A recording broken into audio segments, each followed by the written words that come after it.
From JBS Studios in Greater New York, this is the JBS News Update with Teisha Bader. I'm Teisha Bader with the JBS News Update for Thursday, June the 17th, 2021. Incendiary devices continue to be launched from terror groups in Gaza into Israel today, sparking at least 8 fires in the south. Israel's Army radio tweeted that 2 arson balloons also landed just outside a home in the Moshav of Nir Moshe. This is the 3rd day in a row of such arson attacks launched by Hamas and other terror groups in Gaza since the 11-day conflict with Hamas. As we reported to you, the first round of renewed arson balloons was launched into Israel on Tuesday when Hamas attacked, it claimed, over the flag march held in Jerusalem, sending a slew of incendiary devices into southern Israel, sparking dozens of fires in the south and destroying tens of acres of agriculture. The IDF responded to those arson attacks Tuesday night, striking a Hamas terror compound. Well, a tweet sent from Congresswoman Rashida Tlaib claiming Israel is carrying out ethnic cleansing has stirred outrage. The Democratic representative from Michigan wrote on Tuesday, referencing the flag march, after racist and violent death to Arabs marches earlier today in Jerusalem, children in Gaza are being woken by bombs in the middle of the night. Tlaib wrote, Israel's government doesn't value Palestinian lives. It has managed a decades-long ethnic cleansing project funded by the U.S. CEO of the Anti-Defamation League, Jonathan Greenblatt, criticized Tlaib for completely omitting in her tweet that the Israeli strikes on Gaza at terror targets were in response to terrorist arson attacks that again set dozens of blazes in Israel. Greenblatt wrote, we can and should have policy debates, but pushing a narrative libelously accusing Israel of ethnic cleansing or not seeing Palestinians as human or focusing only on Israeli airstrikes without recognizing those are responses to attacks by terrorists is wrong and dangerous. IDF Chief of Staff Aviv Kochavi is heading to the United States this weekend. The military chief will lead a delegation of top Israeli military officers to Washington, leaving Saturday night. They will meet with American officials about Iran's nuclear program and other security challenges facing the state of Israel. And Kochavi will provide assessments of the recent conflict with Hamas last month.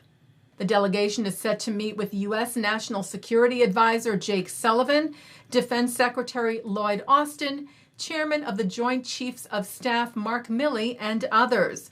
Kochavi will also be sitting down with Jewish community and other communal leaders while in the U.S.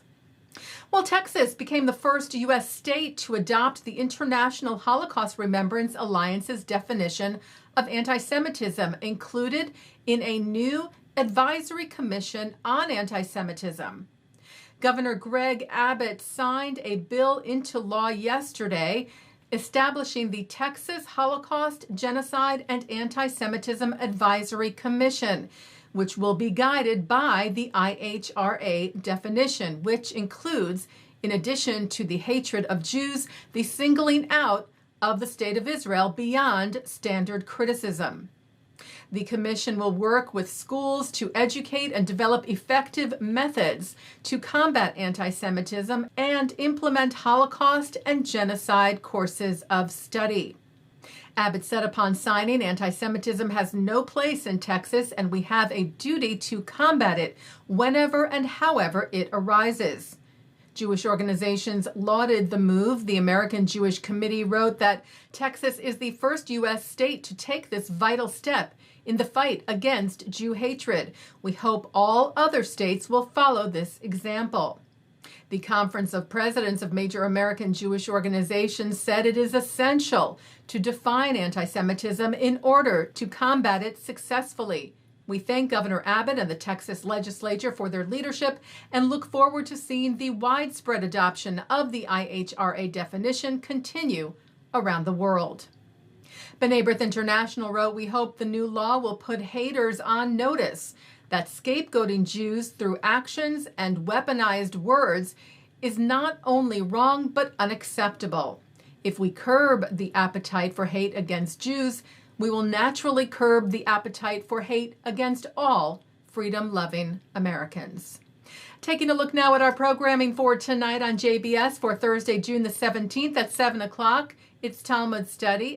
At 8, President of Haifa University, Professor Ron Robin, talks about diverse ethnic and socio-economic backgrounds of its student body with Tammy Ben-Haim of Israel's Embassy in Washington in a program of the American Friends of University of Haifa and the Israeli Embassy. At 9, Mark Golub sits down with President of the American Jewish Committee, Harriet Schleifer, on L'chaim, who talks about the challenges facing American Jewish life. At 10:30, the late Ruth Bader Ginsberg speaks at the 2016 JFNA General Assembly. And coming up next, Shahar Azani speaks with Israeli political analyst Kobi Cohen about the many legislative and security challenges the new government of the State of Israel faces. And that's the JBS News Update for Thursday, June the 17th, 2021. I'm Teisha Bader. Stay healthy, stay well.